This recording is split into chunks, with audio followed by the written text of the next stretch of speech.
10 మందిని నడిపించే పెద్దరికం పోయిందా?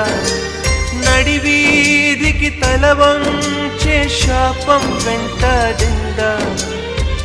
కరిమబ్బుల తెరవేస్తే ఒక గ్రహణం ఎదురొస్తే రవితేజం వెలవెలబోతుందా? ఏవైందమ్మా ఈనాడు? చినబోయాడేం సూర్యుడు? కణకణలాడే ఆ కళ్ళు కురిపించాయా కన్నీళ్ళు?